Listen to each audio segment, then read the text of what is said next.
rumus selanjutnya. Ini sebelum cinta ya, biar nanti paham apa maunya Rumi.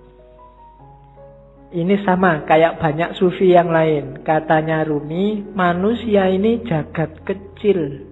Bahasa filsafatnya mikrokosmos, alam sohir. Alam semesta ini alam kabir. Dalam diri mikrokosmos ada makrokosmos, dalam dirimu terkandung semua unsur-unsur alam semesta. Makanya Al-Quran menyuruh, lihatlah sekelilingmu dan lihatlah dirimu sendiri. Karena dalam diri kita, apa yang ada di alam, dalam diri kita ada, dalam bentuk mini. Unsur-unsur alam apa saja itu sebenarnya ada. Mineral kah, air, api, udara, tanah, ada semua dalam diri kita. Jadi kita ini mikrokosmos. Maka pertama-tama pahamilah dirimu, kenali dirimu, lihatlah ke dalam. Nah, kalau sudah paham diri kita, kita akan paham alam semesta. Karena dalam diri kita ada seluruh alam semesta. Kalau kita sudah paham alam semesta, kita akan paham Allah. Karena alam semesta ini manifestasi dari sifat-sifat Allah semuanya. A sampai Z. Makanya ada hadis yang bilang man arofa nafsahu faqad arofa rabbahu. Barang siapa kenal dirinya, dia akan kenal Tuhannya. Rumusnya apa? Dalam diri kita ada alam semesta, makrokosmos. Makanya kita disebut mikrokosmos. Begitu kita paham makrokosmos dan mikrokosmos, kita akan paham tentang Tuhan. Kenapa? Karena alam semesta ini isinya adalah manifestasi dari semua sifat-sifat Tuhan. Tuhan yang penyayang, Tuhan yang pemaaf, Tuhan yang teliti, Tuhan yang maha adil, dan seterusnya. Itu kan ada di alam semesta ini. Keadilannya, sayangnya, dan seterusnya itu kan bisa kita lihat di jagat besar, termasuk jagat kecil diri kita sendiri. Betapa telitinya Allah. Misalnya matahari itu kalau lebih dekat 10 cm aja dari bumi tidak akan kuat, dia akan terbakar dan kalian tidak bisa hidup. Atau dia lebih jauh 10 cm saja, bumi juga tidak akan ada kehidupan, pasti akan beku. Kok matahari bisa pas begitu? Itu ketelitian Allah. Tidak mungkin nggak sengaja. Itu iseng aja, Pak, nggak sengaja. Tidak, itu Allah yang teliti. Tubuhmu kan juga teliti. Sikunya pas gini, coba sikunya di sini mungkin kamu ya susah. Ya kan? Kenapa yang tumbuh terus rambut ini kok nggak tumbuh terus? Kalau jenggot bisa panjang tapi ini nggak bisa panjang, dan seterusnya. Itu kan ketelitian Allah. Dalam alam sohir dan alam kabir, kamu bisa membaca semua tanda itu dan menemukan Allah dan memahami Allah. Maka man arofa nafsahu faqad arofa rabbahu. Jadi manusia sebagai mikrokosmos dan makrokosmos. Maka hakikatnya kita dan alam itu levelnya sama. Jangan mengeksploitasi alam, jangan merusak. Itu apa? Karena ini bagian dari kita. Termasuk dengan sesama. Kita dan masyarakat yang lain itu satu. Kita dan alam semesta itu satu. Hanya kita dalam bentuk mini. Oke, saya lanjutkan. Karena malam ini materinya agak banyak. Ini kalimat yang saya suka dari Rumi. Jangan engkau seperti iblis, hanya melihat air dan lumpur ketika memandang Adam. Lihatlah di balik lumpur beratus-ratus ribu taman yang indah. Kalimat ini menurut saya penting karena orang Indonesia hari ini cara berpikirnya landasannya adalah suudzon. Nganggap orang lain jelek, khususnya yang berbeda dengan dirinya.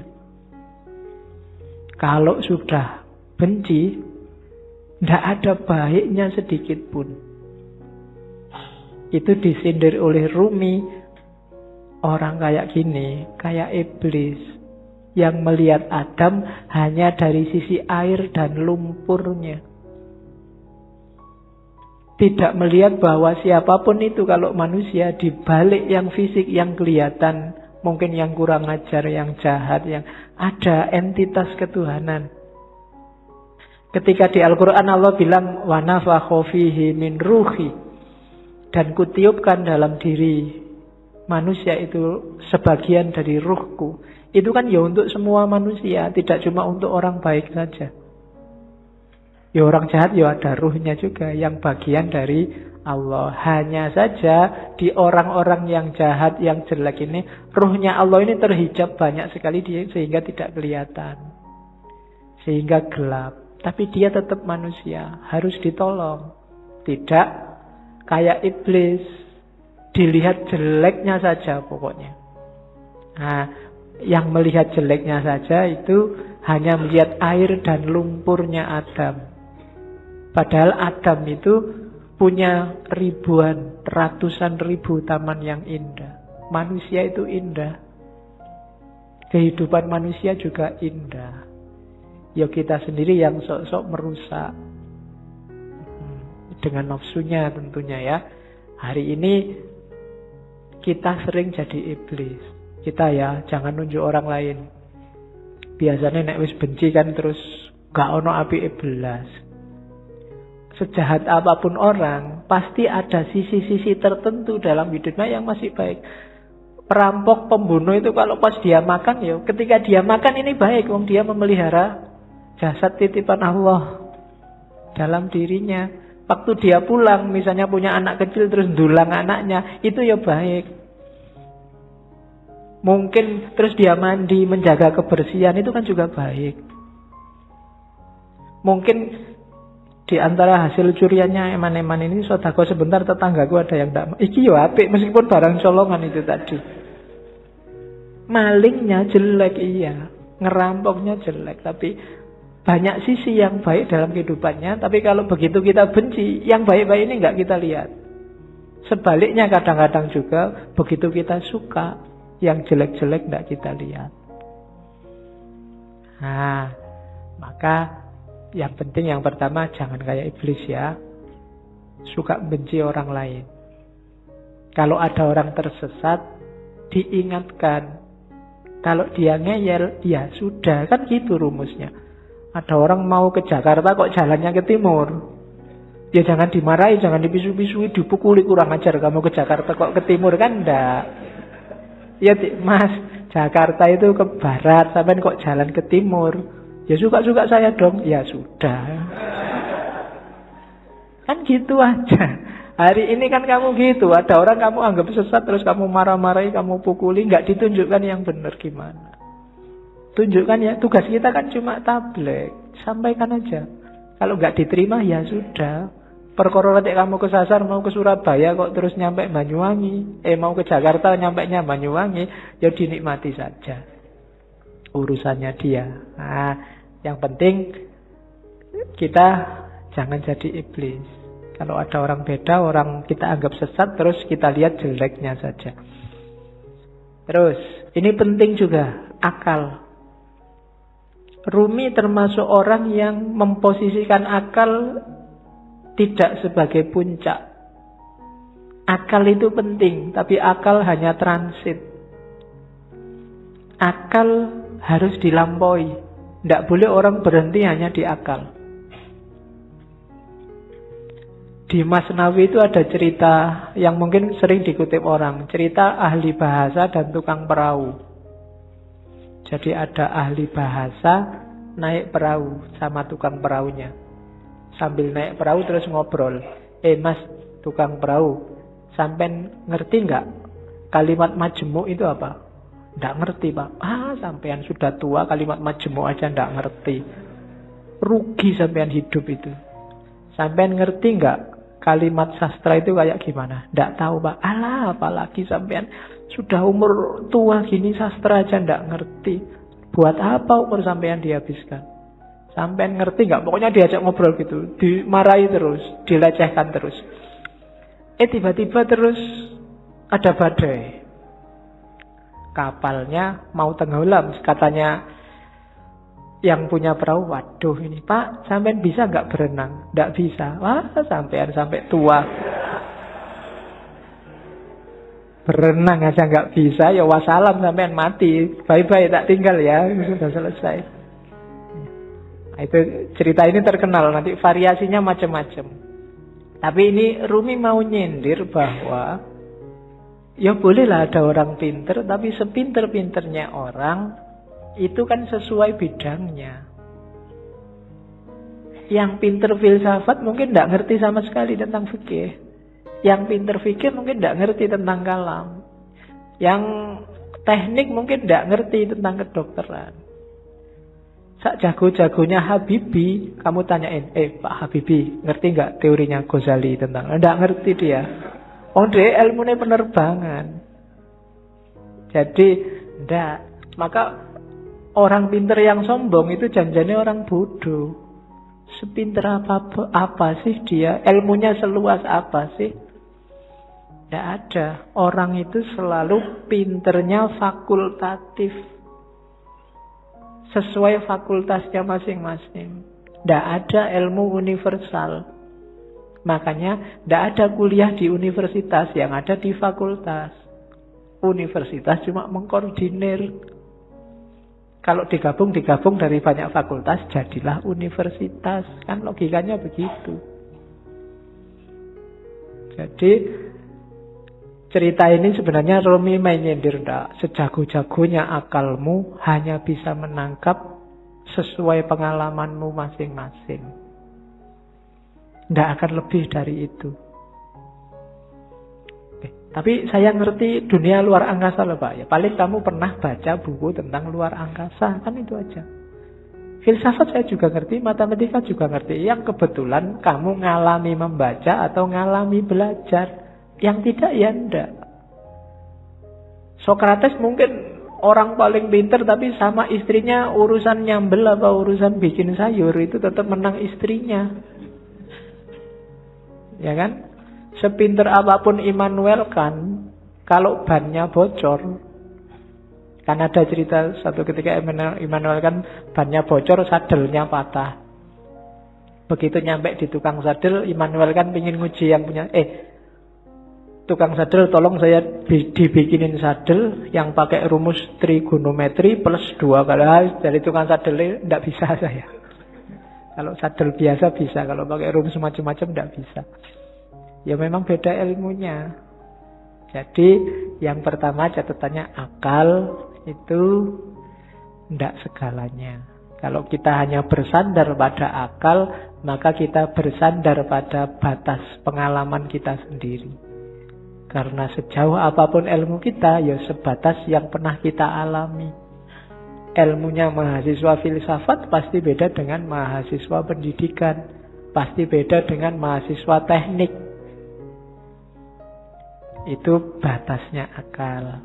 Jadi saya bilang tadi, akal hanya transit. Katanya Rumi, akal, jasmani, lahiriah, ini harus sih, cuma dia bukan tujuan. Dia hanya alat transit kita untuk menggapai yang lebih dalam, lebih tinggi. Wilayah ilahiyah. Jadi jangan dihentikan akal untuk akal. Atau kalau fisik misalnya harta untuk harta. Tidak bisa berhenti di situ. Karena hidup kita ini rumusnya adalah inna lillahi wa inna ilaihi roji'un. Dari Allah dan sekarang sedang berjalan menuju Allah lagi.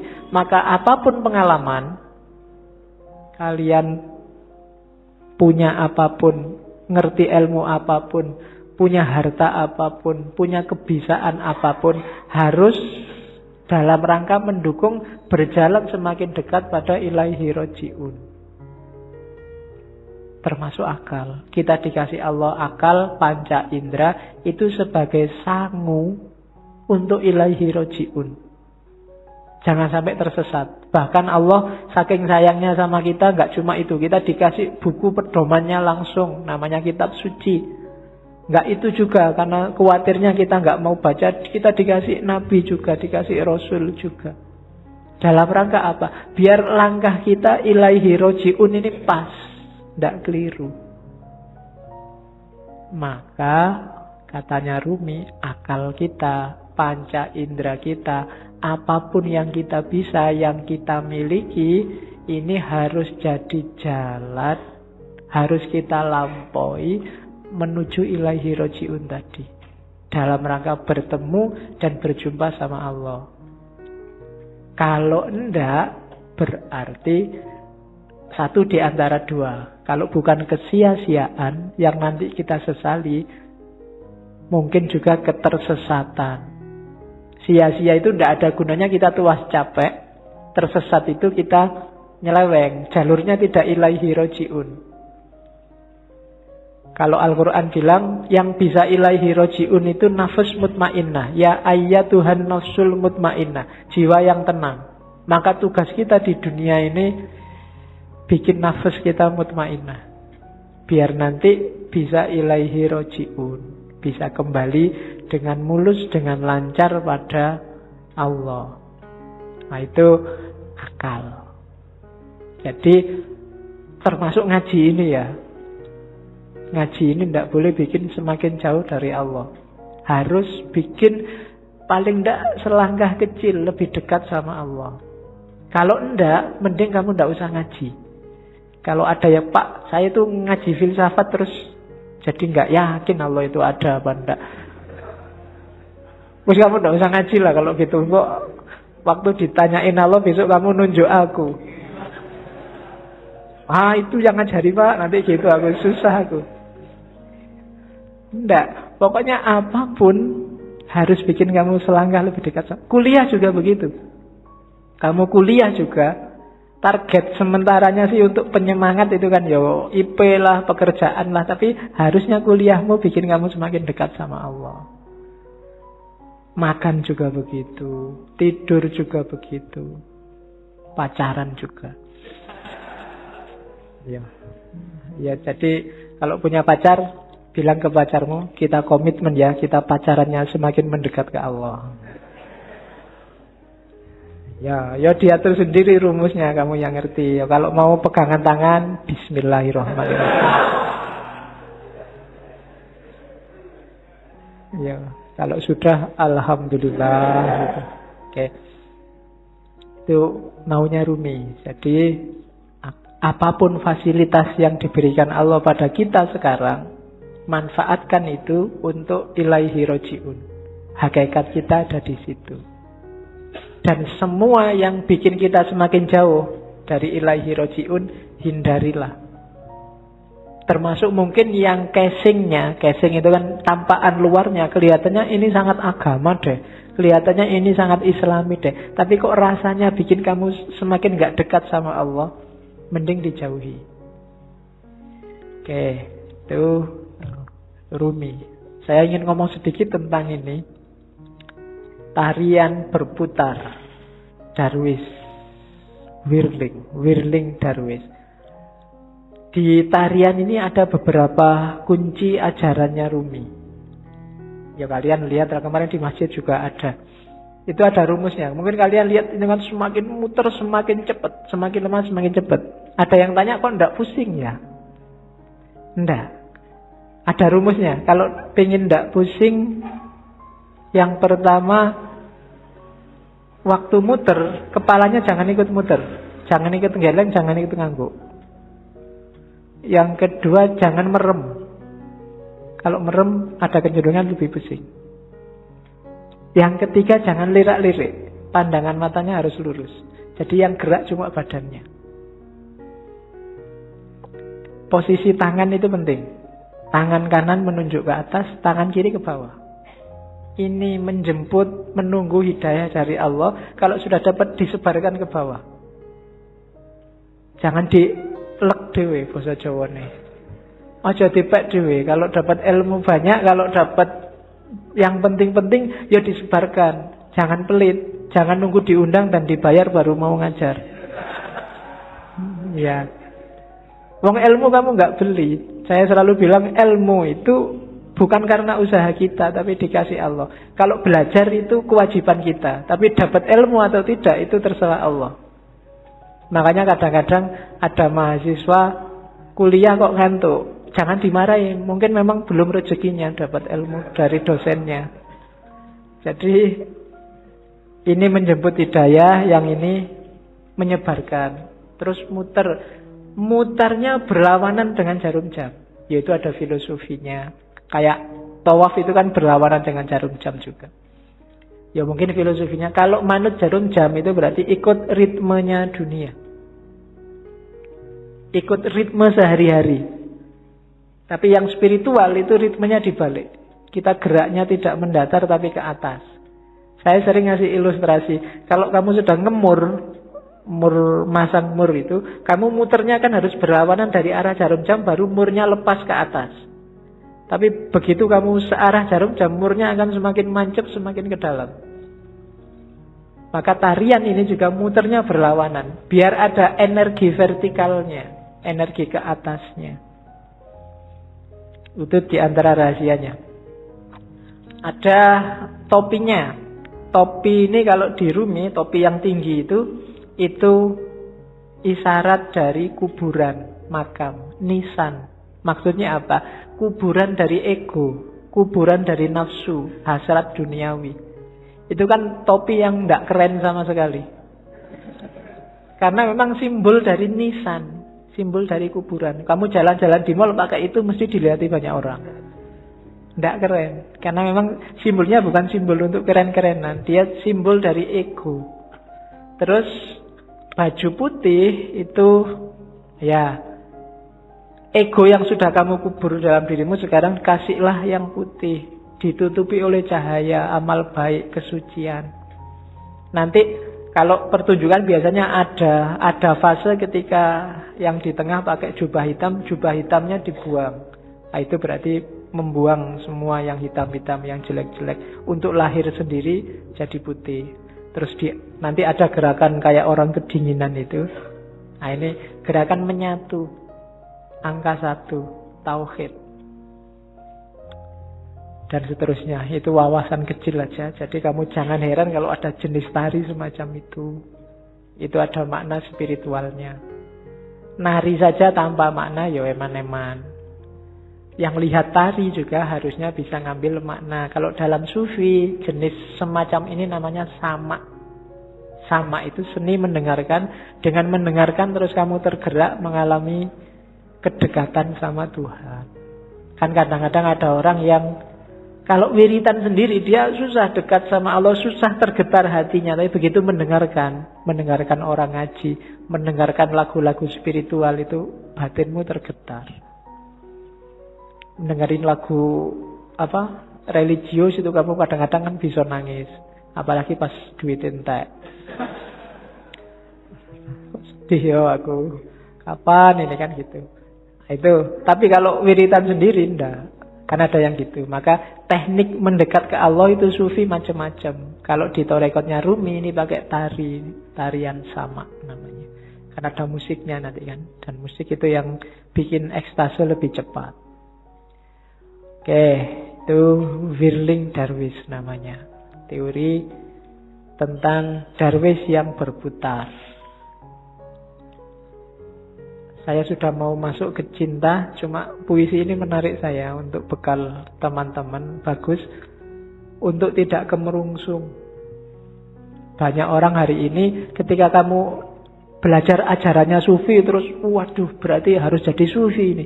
Terus kamu besok wiritan terus, puasa terus 2 hari, tapi habis itu hari ketiga lagi, kumat lagi, terus lagi enggak. Katanya Rumi enggak begitu caranya, pelan-pelan. Step by step. Jika engkau belum punya ilmu, hanya prasangka, ya milikilah prasangka yang baik tentang Tuhan. Begitulah caranya, katanya Rumi. Jika engkau hanya mampu merangkak, maka merangkaklah kepadanya. Enggak usah nunggu pinter tasawuf, pinter ilmu kalam, pinter fikih baru mendekati Allah. Bisanya apa? Ya dengan itu kamu mendekat ke Allah. Jika engkau belum mampu berdoa dengan khusyuk, tetaplah persembahkan doamu yang kering, munafik, tanpa keyakinan itu. Karena Tuhan dengan rahmatnya akan tetap menerima mata uang palsumu. Tidak apa-apa. Kan banyak kan sekarang doa itu tidak ada rasanya karena kamu sudah hafal. Saking hafalnya kan doa Bismillahirrahmanirrahim, alhamdulillah. Doa itu kan minta. Minta apa tidak jelas. Itu mungkin malaikat ya bingung. Kamu itu minta apa? Jaluk kok sambil ngeremong, sambil kadang yang jarinya sambil berdoa sambil mungkin jaluk tenan apa ya. Tapi tidak apa-apa katanya Rumi. Persembahkan saja doamu. Gusti Allah itu maha rahmat. Dengan rahmatnya dia tetap menerima mata uang palsumu. Ya. Dulu ada yang tanya ke saya, kenapa doanya orang Islam itu tidak terlalu manjur, lebih manjur doanya orang Cina. Karena orang Islam itu pasif, kalau doa nunggu, ya Allah kasih dong ya Allah. Kalau orang Cina maksa, ya Allah turunkan. Jadi akhirnya jatuh semua dari atas. Kamu kan nunggu buahnya jatuh, kalau orang Cina wah, gitu, jatuh dari atas. Oke. Jadi tidak apa-apa wis. Berdoa sebisamu. Ya agak palsu-palsu dikit, munafik-munafik dikit. Itu kan kering, munafik, tanpa keyakinan. Keyakinan itu penting loh dalam berdoa. Karena Allah menjawab doamu itu sejauh keyakinanmu. Saya sering bilang kan, kalau kamu berdoa, ya Allah semoga semester ini saya lulus kumlot. Tapi kamu bisa ndak ya wong IPK ya ndak, kamu sendiri ragu-ragu ya ora dibales, kamu sendiri nggak yakin. Keyakinan itu penting. Pak, saya keyakinannya separuh, apa ndak usah berdoa saja? Ya berdoa saja, jangan khawatir. Allah tahu yang kamu mau. Berdoalah. Allah tetap mengakui meskipun uangmu palsu, sama Allah diterima aja, ndak apa-apa wis. Karena Allah sangat sayang sama kita. Jika engkau masih mempunyai 100 keraguan mengenai Tuhan, maka kurangilah menjadi 99 saja. Begitulah caranya, wahai pejalan. Jadi kalau kita masih tidak terlalu mantep keimanan kita selama ini, masih melanggar-melanggar, masih dosane oke, ya tidak apa-apa. Dikurangi dikit-dikit. Ya 100% tidak mungkin lah ya. Dikurangi 1%, biar jiwamu terlatih. Kalau langsung dibuang semua, insya Allah gagal. Ya, saya langsung ingin ikhlas, lillahi ta'ala, tidak ngejar surga, Pak. Tidak iso. Harus pelan-pelan. Terus, biarpun telah 100 kali engkau ingkar janji, ayolah datang. Datanglah lagi. Nggak usah malu-malu. Pak, dosa saya banyak, Pak. Saya harus datang lagi, enggak, Pak? Datang lagi aja. Allah enggak akan nolak. Enggak ada kata terlambat. Jadi, tempuhlah jalan itu. Pak, itu dhuwur banget ya, Pak, teorinya, Pak. Tinggi sekali apa ya? Saya bisa, Pak. Bisa. Pelan-pelan. Sedikit-sedikit. Biar ilaihi roji'unnya sempurna. Eman-eman, kalau nanti kamu tidak nafasnya tidak mutmainnah, dilatih pelan-pelan. Pak, saya itu susah ikhlas, Pak. Kalau sedekah mesti pamrih, Pak. Ya sementara pamrih dulu tidak apa-apa, tapi tetap sedekah. Nanti lama-lama latihan. Oke, jadi tempuhlah jalan itu. Jangan ragu-ragu. Jangan nunggu. Biasanya kelemahan yang muda-muda kayak teman-teman nunggu nanti besok kalau tua. Ya, kalau yang zaman muda ndak, yang tua kelihatannya lebih berat. Memulai dari tua itu susah, karena orang yang sudah tua itu biasanya sudah keras cara berpikirnya. Kalau bahasa psikologinya sudah jadi, dia sudah mature, sudah mateng. Barang mateng itu satu-satunya yang bisa dilakukan adalah mempertahankan kematangan atau bosok. Apa bosok Indonesia bosok itu? Iya, busuk. Jadi kalau bisa terus-terusan bertahan di mateng. Kalau enggak ya lama-lama busuk itu apa? pikirannya tidak laku. Kalau bahasa filsafatnya out of date, ketinggalan zaman. Dirubah susah.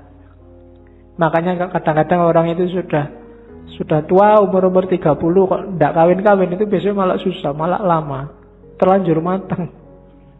Iya. Iya. Peribahasanya kan begitu. Jodoh di tangan Tuhan, tapi umur 30 tahun ke atas Tuhan lepas tangan. Suruh nyari sendiri. Sudah capek Tuhan, nunggu sampai umur 30 kok nggak kawin-kawin. Oke. Terus. Yuk kita mulai cinta. Panjang ya pengantarnya sebelum cinta. Yang pertama tentang cinta sekarang. Katanya Rumi, cinta itu sifatnya universal. Karakter yang dimiliki semua orang. Agama apapun. Dari budaya apapun. Tidak ada agama, tidak ada budaya, tidak ada peradaban yang tidak menganggap cinta itu luhur dan baik. Semua menganggap cinta itu luhur dan baik. Jadi itu rumus pertama. Kamu mencintai, itu tidak ada orang menganggap kamu jelek. Apapun. Kecuali yang duniawi. Jadi cinta ini perasaan yang universal. Yang kedua, cinta itu obat. Obat dari kesombongan, obat dari kelemahan, obat dari duka cita. Mengingatkan yang minggu-minggu lalu ya. Jadi cinta itu kan ketika orang berhubungan dengan sesuatu, tapi dia tidak memiliki pamrih apapun. Selain untuk yang dicintai, ibu ke anak, orang tua ke anak, mungkin kamu dengan sahabatmu, ketika nggak nuntut apa-apa, kepingin yang kamu cintai ini bahagia, baik, unggul, dan bila perlu kamu berkorban demi kebahagiaannya, demi kebaikannya. Nggak usah ada balasan apa-apa. Kan itu kemarin definisinya cinta. Nah, cinta yang kayak gini, ini melatih jiwa. Yang pertama apa? Jiwa jadi nggak sombong. Jiwa pecinta itu jiwa yang rendah hati. Kenapa? Dia tidak mikir dirinya. Kok kamu merasa pecinta tapi masih sombong? Belum berarti. Perlu latihan lagi. Dan pecinta pasti kuat. Ya kan? Jiwa yang kuat itu kan jiwa yang dia selalu ingin memberi, tidak minta-minta, tidak ingin dibalas. Kalau kamu memberi sesuatu dan masih ingin balasan, berarti belum cinta. Makanya minggu lalu Robiah Adawiyah bahkan bilang, enggak, ya Allah, kalau aku ibadah ini hanya minta surga, jauhkan aku dari surga. Kalau aku ibadah ini takut dengan neraka, masukkan aja aku ke neraka. Aku tidak butuh surga, tidak butuh neraka. Aku hanya butuh dirimu, butuh ridhomu. Tadi kan rumusnya bukan ilal jannah atau minan nar, tapi ilaihi roji'un, pada Allah. Sering saya ilustrasikan, surga dan neraka itu kayak semacam iming-iming biar kamu jalan menuju Allah. Kayak orang tuamu ngasih, belajar loh, nanti kalau belajar rajin tak beliin sepatu. Membeli sepatu ini surganya bagi kamu. Padahal maunya orang tuamu bukan sepatunya. Begitu kamu belajar, kamu akan pinter dan kamu akan ngerti manfaatnya pinter. Sholatlah, ibadahlah, zikirlah, biar kamu masuk surga. Kamu kan semangat begitu dipameri surga. Padahal begitu kamu tempuh jalan itu, sebenarnya kamu sedang menuju Allah. Itu memang diiming-imingi begitu. Karena manusia itu butuh reward konkret biasanya. Kalau rewardnya abstrak, orang geraknya susah. Tenang aja, besok di surga 72 bidadari gratis. Di sana bisa makan sak kapoi. Ini kayak diiming-iming. Kamu kan terus jadi semangat. Sebenarnya kalau kamu jalan di situ, ya kamu akan ketemu Allah. Surganya dapat surga yang punya Allah kok. Masuk ketika kamu sampai ke Allah, jiwamu tumanina sama Allah dicemplungin neraka, kan enggak? Ya pasti surga. Dan nikmatnya bareng Allah itu jauh melebihi surga. Nanti banyak teks yang bilang itu. Cuma kamu tidak bisa bayangkan. Apa sih Pak enaknya? Bayanganmu kan sama Allah terus duduk jejer sama Allah. Tidak enak Pak, enak di surga Pak. Banyak bidadarinya. Iya. Pikiranmu masih material. Belum nyampe enaknya Yang punya pacar bisa menganalogikan. Ketika kamu duduk jejer sama pacarmu, itu kan seneng kamu. Duduknya setengah jam itu rasanya baru 1 menit. Pinginnya berlama-lama bareng terus. Itu karena sudah cinta. Sama Allah kalau kamu jatuh cinta juga begitu. Kayak Nabi Musa itu loh. Waktu Nabi Musa naik ke Bukit Tursina, kan Allah ngajak ngobrol. Musa, yang di tanganmu itu apa? Sebenarnya kan jawabannya simpel. Musa tinggal ngomong, ini tongkat ya Allah, kan beres. Wong itu memang tongkat. Tapi karena Musa ini sewenengnya disapa oleh Allah, jawabannya panjang. Ini tongkat ya Allah. Tongkat ini kalau saya pukulkan dia bisa jadi ular. Kalau saya angkat, jawabannya panjang itu. Ya kalau Allah mau bilang, emangnya aku tidak ngerti. Loh, tapi Gusti Allah ngerti dan ya dibiarin aja, ya nggak dimarahin. Kenapa? Karena sudah saling jatuh cinta. Bareng sama Allah itu enak. Kok kamu masih membayangkan, belum terbayang Pak enaknya bareng sama Allah itu, memang berarti kamu belum jatuh cinta sama Allah. Ya latihan jatuh cinta. Orang Jawa punya rumus, tresno jalaran soko kulino. Ayo dikulinakan sama Allah, apa dikulinakan itu? Dibiasakan akrab sama Allah, nanti kamu akan jatuh cinta. Entah kapan nanti kita akan ngambil sesi cinta lagi. Saya ingin ngangkat Ghazali. Ghazali konsepnya lebih konkret, jalan untuk mencintai Allah. Tapi kapan-kapan, jangan cinta terus, nanti kamu mabuk. Oke, terus cintalah yang bikin alam semesta ini bergerak. Nanti Rumi punya teori evolusi yang khusus, tapi saya tidak akan sampaikan sekarang. Kapan-kapan Rumi nanti akan banyak sesinya. Jadi gara-gara ada cinta ini loh, alam ini bersatu dan berpisah.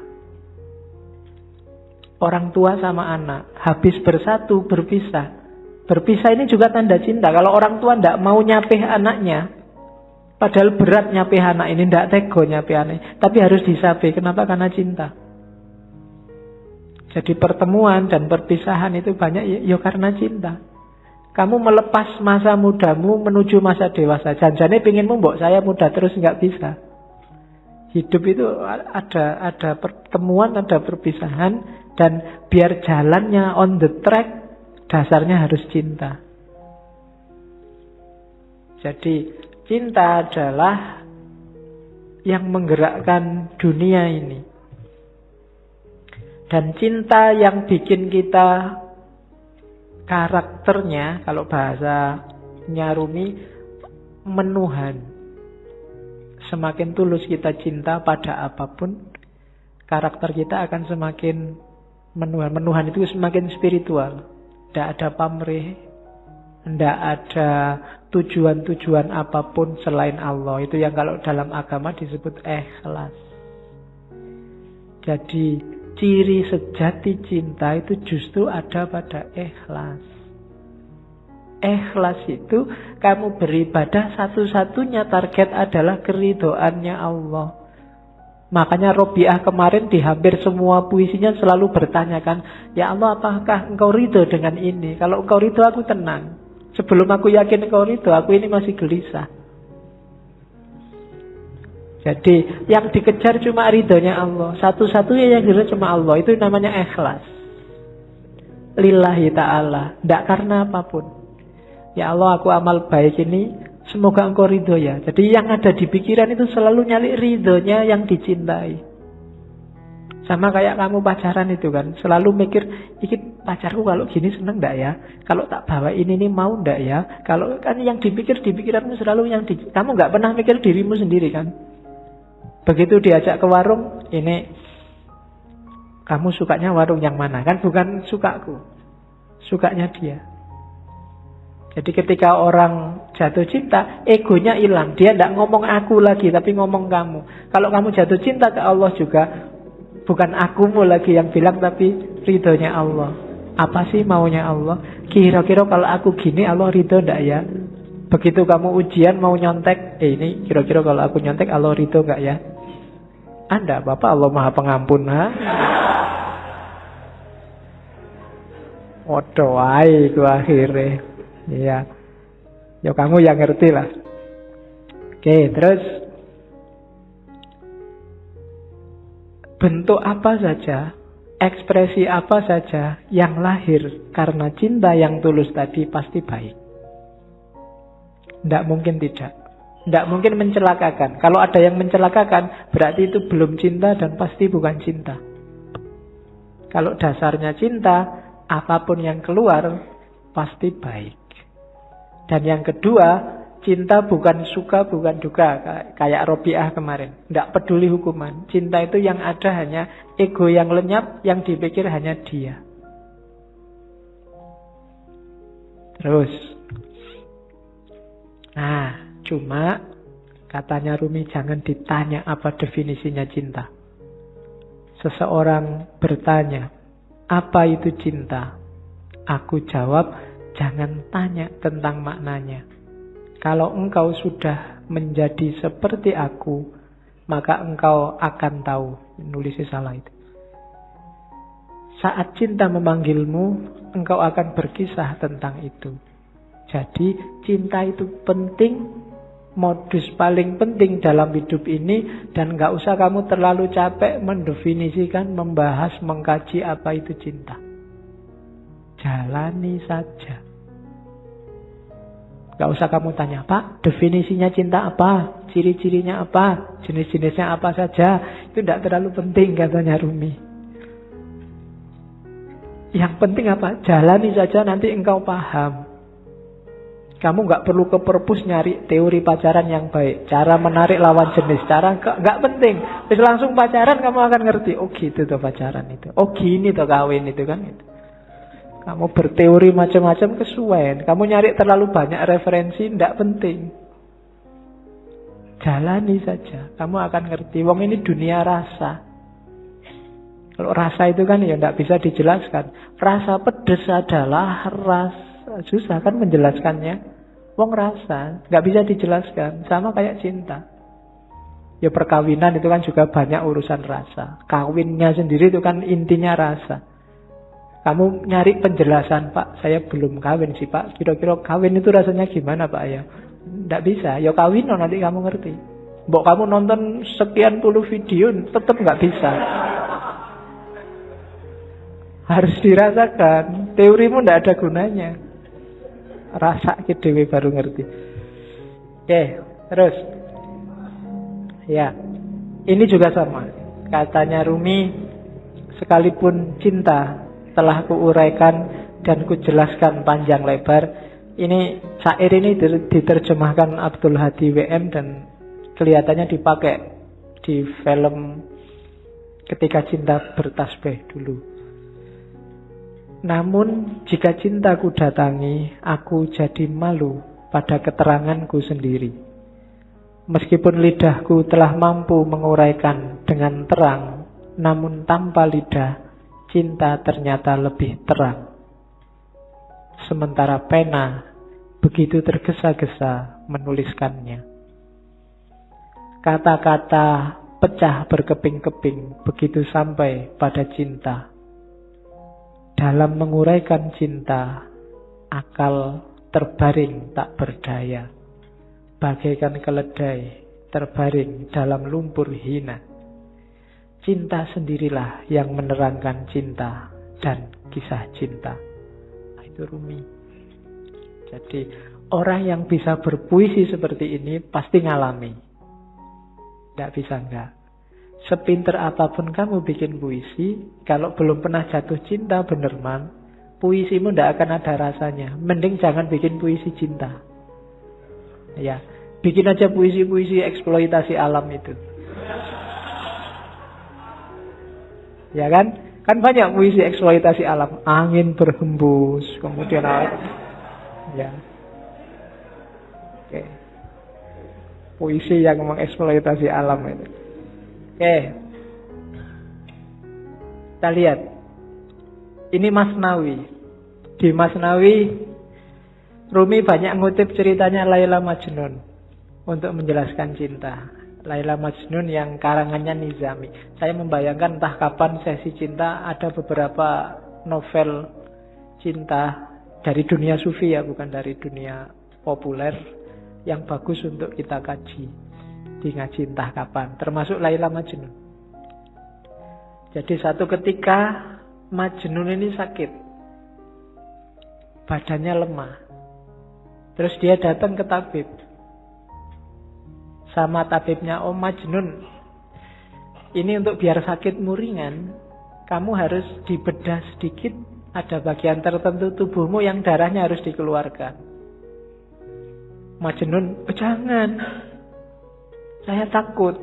Tabibnya heran, "Loh kamu ini gimana sih? Kamu kan sudah lama jadi orang gila. Sudah keluar masuk hutan, ketemu macan, ketemu. Kok takut hanya dibedah kecil aja?" "Bukan, saya takut Laila terluka." "Loh Laila mana? Yang dibedah itu dirimu, bukan Laila." "Loh enggak, di setiap jengkal tubuhku, setiap tetes darahku, itu sudah tercampur oleh Laila. Aku sudah tidak bisa membedakan lagi." Kamu ketawa, kau yang duwe pacar, weh. Ya. Jadi, itu maksudnya apa? Ketika orang jatuh cinta, dia sudah kehilangan dirinya. Yang ada hanya yang dicintai. Dia tidak peduli kalau dirinya sendiri luka, tapi jangan sampai yang dicintai luka. Itu Majnun. Majnun ini sebenarnya anaknya bangsawan yang jatuh cinta sama Laila. Ya sayangnya agak tragis ceritanya.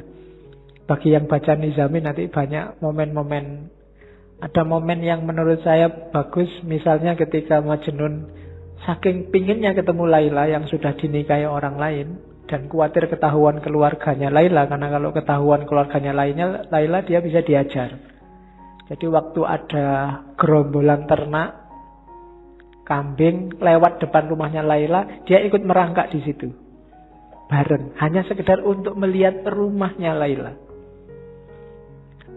Oke, itu Majnun. Nanti banyak momennya yang bagus dan banyak dipakai oleh Rumi. Cuma Rumi bikin cerita sendiri, hanya tokohnya Laila sama Majnun, dengan ilustrasi besarnya cinta Laila sama Majnun, besarnya cinta Majnun sama Laila, dan sebaliknya. Jadi Rumi ingin bilang bahwa tanda-tanda bahwa kamu jatuh cinta beneran adalah ketika kamu tidak lagi egois, tidak lagi mikir keuntunganmu apa. Sama Allah juga begitu. Kalau kamu masih ngitung-ngitung untungnya apa, belum ikhlas sejati, masih belum tanda-tanda cinta. Orang yang cinta itu disuruh apa aja iya, dan gak minta balasan. Disuruh sholat duha, iya sholat duha. Disuruh ngaji, iya ngaji. Gak usah mikir, kalau sholat duha itu nanti rezekinya bisa langsung datang. Gak usah. Itu berarti masih ngitung-ngitung balasan. Barang siapa membaca surat Al-Waqi'ah setiap malam Jumat, maka itu berarti masih mikir reward, masih dagang sama Allah. Bukan salah, cuma levelnya masih belum level cinta. Kalau level cinta, ngaji ayo, disuruh baca Waqi'ah ayo 3 kali tidak apa-apa. Baca Yasin 10 kali tidak apa-apa. Tidak mikir kalau 10 kali balasannya maka ini. Kalau ini enggak. Kalau masih itu masih dagang. Kalau masih dagang belum cinta. Kalau cinta tidak mikir balasannya apa. Kenapa? Karena kamu sudah melupakan dirimu. Yang kamu ingat hanya yang kamu cintai. Yang penting Allah senang. Allah rela. Waktunya enak-enaknya orang tidur, aku bangun. Kenapa? Allah senang yang kayak gini. Waktunya orang cepat-cepat berangkat kerja, aku sholat dulu. Sholat duha. Kenapa? Allah senang yang kayak gini. Bukan karena tak sholat dulu nanti biar rezekiku lancar, biar masih ada reward yang kamu pikir, masih mikir balasan. Sama kayak kamu traktir pacarmu, ya sekarang traktir, tapi nanti harus mau lo ya boncengan. Itu masih mikir reward. Masih mikir, aku cinta padamu, tapi kamu cinta padaku juga kan? Kalau enggak ya aku nyari yang lain. Itu berarti belum.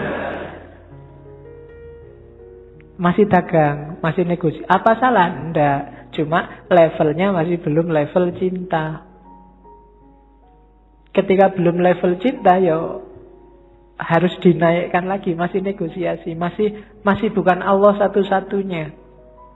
Tapi jalannya sudah menuju Allah. Tapi masih belum ikhlas. Karena ikhlas itu tidak mikir balasan. Sodakolah 1000, maka akan kembali 700.000 karena dilipat gandakan 700 kali. Ini kalau masih hitung-hitungan, itu kesenangan koruptor-koruptor. Koruptor itu saya korupsi 1 juta, kemudian tak sodakohkan aja 10 juta. Korupsi 100 juta, tak sodakohkan 10 juta, 10 kali 700 sudah banyak itu pahalanya. Dosanya sama ininya kalau ditotal menang ininya, menang pahalanya. Kan korupsinya dosa 1 juta, sementara itu hitung-hitungan matematika. Kayak orang habis melakukan kejahatan terus umroh. Karena pahala dosa orang umroh antara 2 umroh ini, dosanya diampuni. Jadi sebelum melakukan kejahatan umrohlah, nanti habis melakukan kejahatan umrohlah. Nah itu hilang dosanya karena dosa di antara 2 umroh ini diampuni. Ini masih kalkulasi matematika. Emangnya Allah anak SD. Kamu ajari, kamu hapusi dengan itu. Tidak bisa. Jadi levelnya belum cinta, belum ikhlas. Maka katanya Ruminda kayak Majnun dan Laila. Rumi juga ngomong cinta itu kuat. Jangan salah. Energinya luar biasa. Jadi ya kalimatnya si puitis. Karena cinta duri menjadi mawar. Karena cinta cuka menjelma anggur segar. Karena cinta keuntungan menjadi mahkota penawar. Karena cinta kemalangan menjadi keberuntungan. Karena cinta rumah penjara tampak bak kedai mawar. Karena cinta hamparan debu tampak seperti taman. Karena cinta api berkobar jadi cahaya yang menyenangkan. Karena cinta setan berubah menjadi bidadari. Karena cinta batu keras menjadi lembut bak mentega. Karena cinta duka cita menjadi riang gembira. Karena cinta hantu berubah jadi malaikat. Karena cinta singa tak menakutkan seperti tikus. Karena cinta sakit jadi sehat. Karena cinta amarah berubah jadi ramah. Cinta itu energinya luar biasa. Kekuatannya luar biasa. Orang yang cinta tanah air rela loh mengorbankan nyawanya. Rela disiksa oleh penjajah. Rela dipukuli. Orang tua demi anaknya rela bersakit-sakit. Luar biasa energinya. Kamu sama pacarmu disuruh jemput pagi-pagi ya mau. Nggak punya uang disuruh traktir ya mau, dibelani utang. Sama dosennya disuruh bikin makalah. Makalahmu sendiri nggak digarap-garap ke makalahnya pacare. Itu pun mau. Itu kan energinya luar biasa. Pacarmu nyuruh apapun kamu jalankan. Sami'na wa atokna. Itu kan energi namanya. Kekuatannya nggak enak pun kalau bareng dia, nggak masalah. Kamu bisa menahan susah yang kayak gimana pun. Banjir, kamu nggak bisa pulang, akhirnya neduh pinggir jalan. Itu kan sengsara. Tapi kalau pas bareng dia, seneng aja semoga hujannya nggak berhenti-berhenti. Padahal itu sengsara loh. Tapi kamu kan malah seneng menikmati. Itu kekuatannya cinta. Energimu berkali lipat.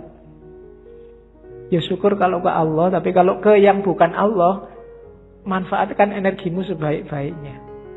Jangan sampai terlampiaskan secara tidak bermanfaat, sia-sia, eman-eman. Kalau kan kadang-kadang kamu nulis WA ke pacarmu aja kan dihapus berapa kali, khawatir keliru. Itu kan energi juga. Betapa sabarnya kamu waktu itu. Betapa telatennya kamu. Mau tidur kamu nunggu, kok belum WA ya, kamu bela-belain melekan sampai dia bilang miss you, good night, kan loh. Ya kan? Loh itu kan energi loh. Padahal kamu disuruh apa aja, suruh melekan enggak mau, tapi ini kamu mau melekan, itu energi. Coba energi ini dipakai untuk yang lebih manfaat, lebih luar biasa. Atau alihkan energi cinta untuk Allah. Kalau sudah jatuh cinta sama Allah, jangankan bangun malam, sepanjang malam tidak tidur pun sanggup. Para sufi banyak yang kayak gitu, saking asiknya sama Allah. Kayak Robiah kemarin kan, ya Allah, para pecinta sudah sama yang dicintai. Lampu-lampu telah mati, rembulan telah muncul, dan sekarang ini loh aku, mbok datanglah padaku. Waktu pagi dia tidak mau tidur juga masih bilang, ya Allah, malam telah pergi, tapi aku akan di sini menunggumu terus sampai kamu datang lagi, sampai malam lagi. Itu Robiah. Kan apa? Asik kalau sama pacarnya terus, kalau sama yang dicintai terus. Jadi kalau sudah jatuh cinta, tidak ada yang namanya berat. Jangankan pacarnya manggil, nanti kamu WA aku jam sekian-sekiannya, oke. Pacarnya nggak manggil pun kamu WA-in. Sholat itu kan sebenarnya Allah nyuruh kamu, mbok kamu ketemu aku 5 lah, paling tidak sehari 5 kali lah. Itu kan menunjukkan janjane Allah itu ya cinta sama kita. Pengen ketemu kita sehari 5 kali, tapi kitanya yang sok gaya, tidak serius. Basa Jawane kemenyek. Allah sudah segitunya manggil kita, mbok 5 kali aja sehari, aku pengen ketemu dirimu. Ya kamu ngadep sih, tapi ya kayak orang tidak serius. Sholatnya sak-sake. Tidak ada yang sholatnya bertahan 5 menit aja, 3 menit lah sama teman. Tidak juga. Sholatmu mesti copot. Gusti Allah baru mau menatap wajahmu, loh sudah selesai. Ya. Mungkin kaget itu mungkin malaikatnya yang nyaket sholat, ini baru sholat, ya Allah ini dia lagi sholat nih, terus Allah datang, oh selesai sudah, telat. Dan itu Allah sabar ya, Allah masih mau, ya besok datang lagi 5 kali, tak tunggu. Cuma kamunya yang gak serius, sambil ngadep tapi hatimu ndak di situ, hatimu kemana-mana. Allah yang ngerti, cuma saking sayangnya Allah sama kita. Kalau Allah ndak sayang, kamu sudah disentil sejak lama. Oke, jadi cinta itu energinya besar, kuat. Ada contoh lagi. Gimana caranya biar kamu bisa lebih dekat sama Allah? Analoginya Laila Majnun lagi saya ambil. Jadi satu ketika Majnun ini ingin ketemu Laila. Maka dia naik onta betina. Sayangnya onta betina ini ontanya baru saja melahirkan. Jadi masih sayang-sayangnya sama anak onta. Akhirnya ontanya itu maju sebentar, tapi mundur lagi karena anaknya siapa yang nungguin. Maju lagi, mundur lagi. Akhirnya Majnun gak nyampe-nyampe rumahnya Laila. Harusnya 3 hari nyampe, ini bisa berbulan-bulan. Akhirnya Majnun sadar, yang keliru aku ternyata.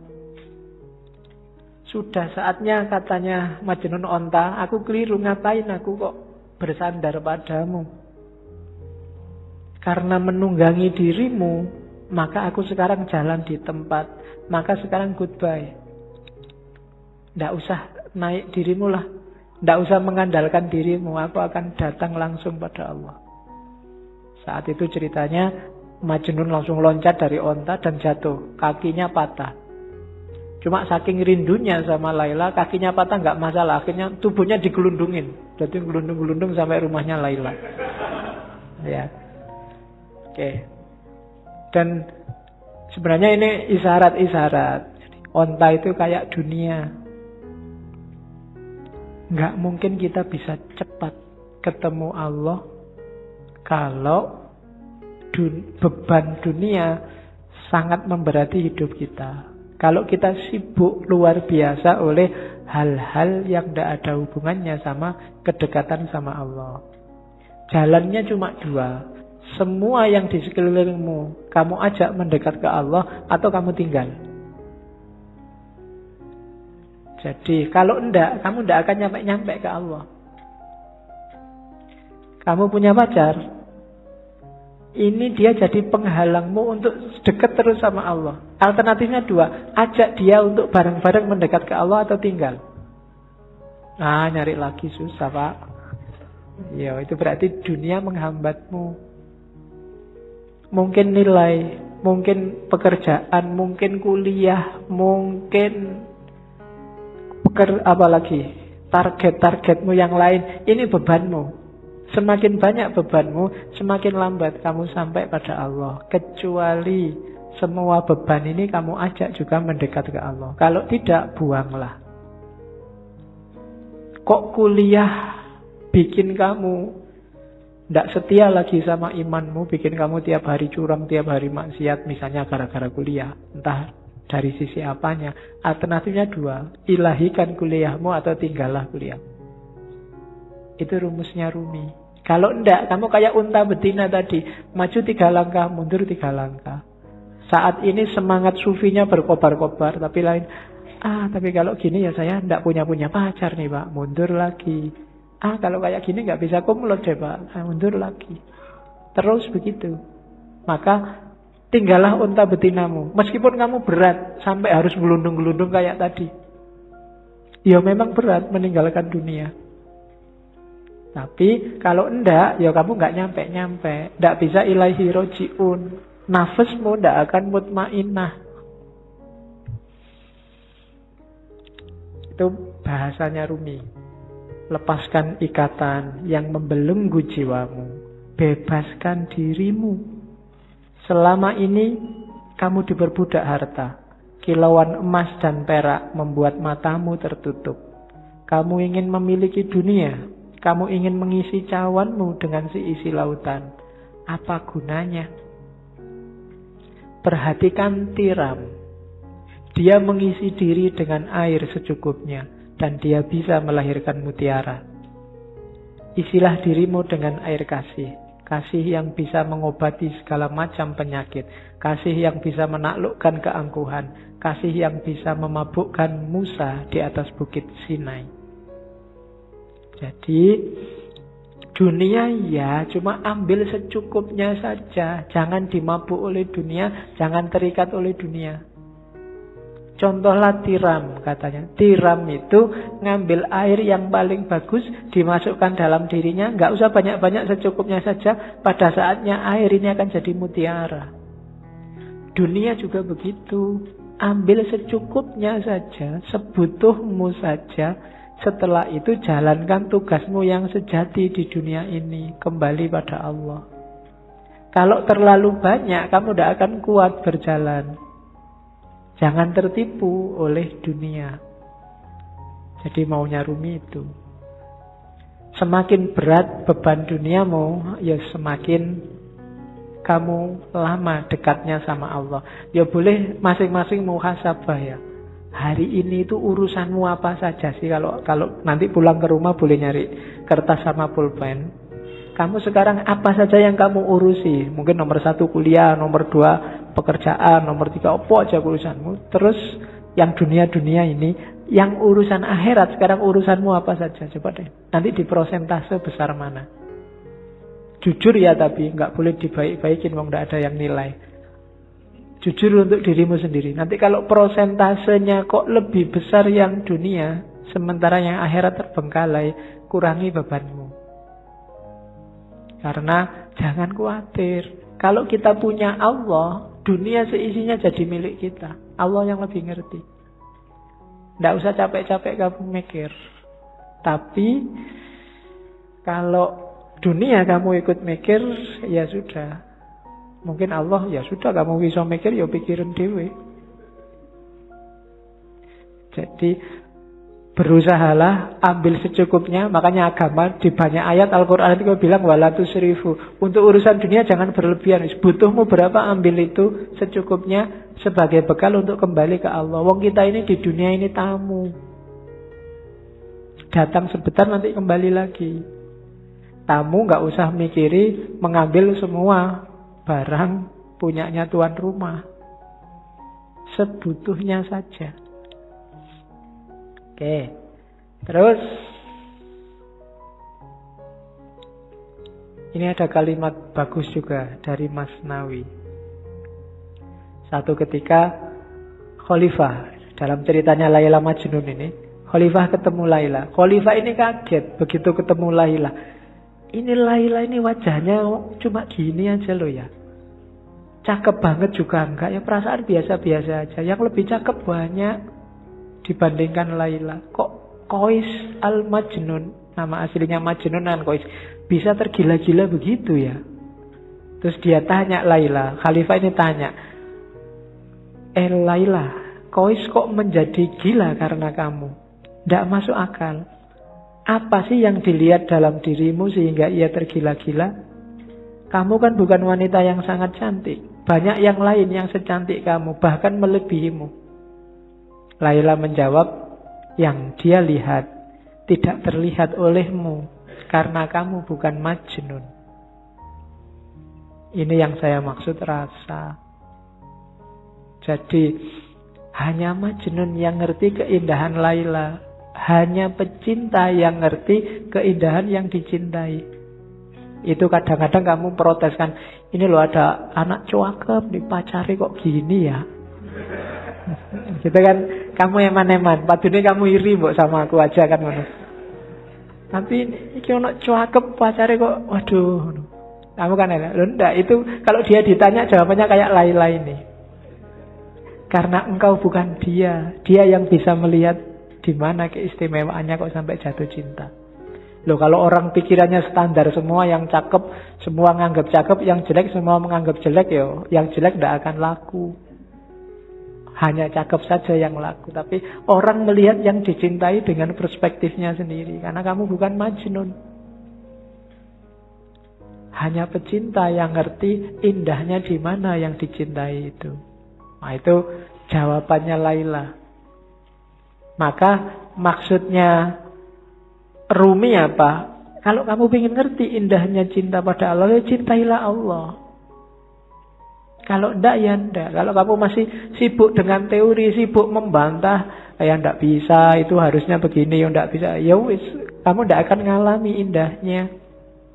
Jatuh cintalah sama Allah. Nanti kamu akan ngerti.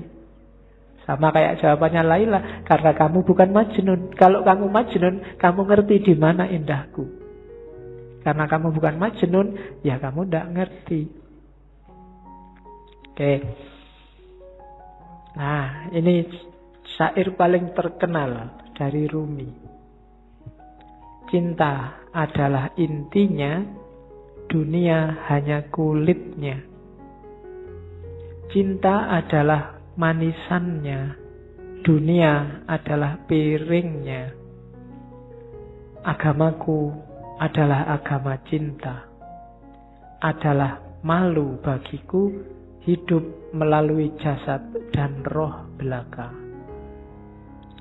Begitu engkau kehilangan cinta, maka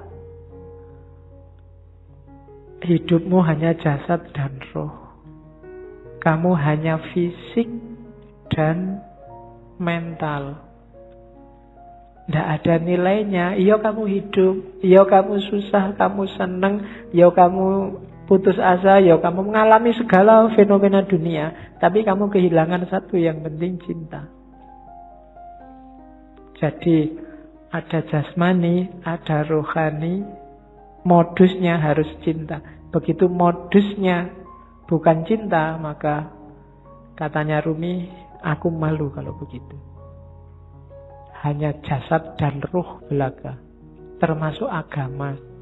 Beragama berarti modusnya juga harus modus cinta. Modus itu gayanya, gaya mencintai. bukan gaya dagang. Aku untung apa, kamu dapat apa. Apalagi gaya ngamuk, apalagi gaya marah-marah, gaya tawuran. Nggak, agama gayanya harus gaya cinta. Gaya cinta itu ciri paling utama adalah tidak egois, tidak mikir senengnya sendiri, enaknya sendiri. Kalau masih aku, belum. Masih aku, kelompokku, aliranku, pikiranku, pendapatku, masih egois. Tidak bisa memahami yang lain. Pokoknya sing bener aku, liyane salah kabeh. Besok yang lain masuk neraka semua. Nah, gaya kayak gini berarti bukan gaya cinta. Ngomongnya jangan, kalau cinta itu aku yang bener sih, menurutku yang bener ini. Yang lain kalau bisa tak ajak semua masuk surga bareng-bareng aku. Bukan yang lain karena kamu banyak bid'ahnya kamu masuk neraka sekarang. Enggak begitu. Aku pingin aku dan kamu masuk surga. Ayo kita masuk surga bareng-bareng. Menuju Allah bareng-bareng. Ini beragama gaya cinta. Bukan beragama yang egois. Kalau beragama yang egois itu tinggal jasad dan ruhnya agama. Kehilangan esensinya, kehilangan intinya. Kalimat ini saya sampaikan karena banyak yang ngirit, jangan-jangan Rumi ini nggak suka syariat. Suka.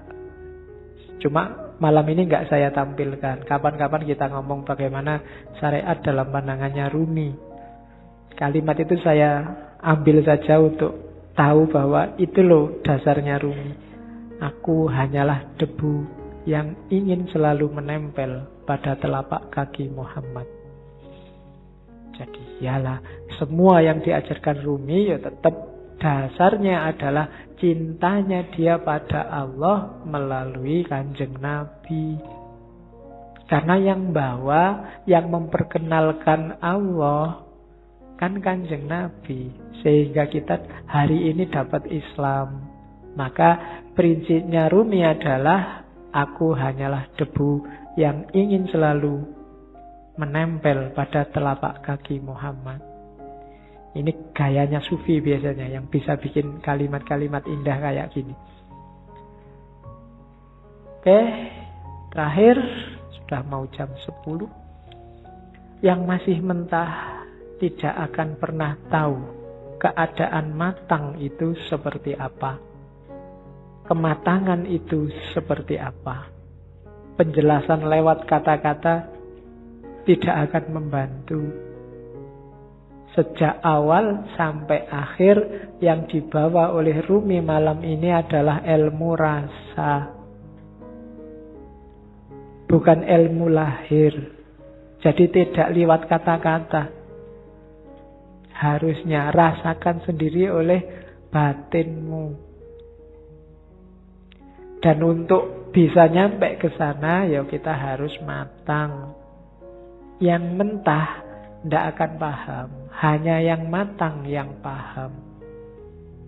Itu kan kadang-kadang kita dengar ada istilah la ya'riful wali ilal wali. Kamu memahaminya, kok sombong banget toh, emangnya saya nggak bisa mikir, nggak bisa identifikasi wali itu yang mana. Maksudnya bukan itu. Maksudnya adalah orang yang merasakan, yang bisa memahami apa yang dirasakan orang lain dalam hal yang sama. Maka yang ngerti kewalian, ya orang yang pernah merasakan kewalian, dunia kewalian. Jadi bukan urusan sombong tidak sombong, eksklusif tidak eksklusif. Yang paham rasa pedes adalah yang juga pernah merasakan pedes. Jadi bukan urusan dunia kewalian itu eksklusif. Jadi yang matang, yang ngerti tentang kematangan. Yang belum pernah matang, ya tidak ngerti. Ngertinya yang mentah-mentah, wong dia juga masih mentah. Hari ini banyak yang mentah, marah-marah sama yang mateng. Ya kan, itu yang kemudian di berita-berita muncul penistaan ulama kan itu. Penistaan ulama itu kan orang-orang yang mentah, yang ngomentari yang mateng. Ya untungnya yang dikomentari mateng. Nggak mungkin bales. Kalau balas berarti belum mateng. Ya. Yang mateng itu kan paling nganggep yang mentah itu ya wis memang belum paham. Kayak kamu ada anak kecil kok alah cah cilik biasa kan mesti gitu. Sama kayak Nabi waktu dilempari di Taif kan Nabi ngerti. Loh itu memang orang belum mateng, belum jadi, belum ngerti. Maka Nabi tidak balas marah meskipun Jibril datang. Nabi tak belain yuk kalau marah ndak. Malah didoakan semoga mereka dapat hidayah. Itu bedanya mateng dan tidak mateng. Tidak mungkin kalau dia mateng akan balas pada yang mentah. Kalau yang mentah melecehkan yang mateng, mungkin wong dia masih mentah. Jadi yang terjadi hari ini itu sangat masuk akal. Kamu nggak perlu kaget. Kok ada orang menistakan ulama? Itu tidak luar biasa. Orang awam loh menistakan ulama. Biasa. Yang luar biasa ada ulama menistakan orang awam. Itu baru luar biasa. Perlu dipertanyakan keulamaannya. Jadi kamu tidak perlu kaget. Ada orang ngomentari kiaimu pedes-pedes. Lo biasa memang dia awam belum mateng. Kalau kebalik baru kamu boleh kaget. Malah kiaimu yang ngomong pedes-pedes. Itu berarti kebalik. Perlu dipertanyakan. Itu berarti nggak mateng. Itu yang menurut saya logikamu kebaliknya di situ kemarin. Kok kamu marah-marah ada orang? Ya enggak. Ya dia memang nggak mateng sih ya. Nah, untuk orang yang tidak mateng, caranya apa? Yo kamu matengkan, jangan kamu gerutuk, kamu pukuli. Wong dia memang belum mateng. Diajari gimana caranya biar lurus, biar benernya gimana kan begitu. Oke, alhamdulillah malam ini kita sudah selesaikan Maulana Jalaluddin Rumi dalam pikirannya tentang cinta. Februari selesai, nanti bulan Maret kita ganti sesi ya. Sudah agak lama di Islam, kita akan ke barat lagi. Ternyata saya lihat tadi di kalender Maret ada Rebonya 5. Kita ke barat lagi, ke kuno sekalian. Kita akan ke Yunani dan Romawi. Ada 5 aliran yang akan kita tengok. Yang pertama sofisme. Sofisme ini yang sering dituduh jadi biang keladi lahirnya sekarang cara berpikir relativisme. Yang kedua kita akan melihat epikurisme yang sering dituduh jadi biang keladi lahirnya aliran yang di modern disebut hedonisme. Orang yang nyari seneng-seneng belaka. Kemudian yang ketiga, lawannya epikurisme, namanya stoicisme. Stoicisme ini cikal bakal tradisi berpikir mengutamakan yang batin atas yang lahir. Jadi cikal bakal cara berpikir agak kebatinan. Itu stoicisme, mengutamakan keutamaan batinnya. Kemudian yang keempat, sinisisme. Ya, sinisisme itu ya kayak namanya. Cara berpikirnya agak sinis. Kalau ada orang mikir-mikir bulat, biasanya dia dijawab secara simpel. Antitesisnya gaya Sokratik itu sinisisme. Orang-orang yang mikirnya terlalu jelimet, simpel aja toh. Itu nanti kita ketemunya di sinisisme. Dan yang terakhir Neoplatonisme. Dari situ nanti kita dapat akarnya filsafat iluminasi. Gaya barat maupun timur. Jadi 1 bulan ke depan kita akan belajar pikiran-pikiran dasar yang nanti berkembang luar biasa baik di era modern maupun postmodern. Oke, saya kira itu. Kurang lebihnya mohon maaf. Wallahul muwaffiq, wallahu a'lam bissawab. Wassalamualaikum warahmatullahi wabarakatuh.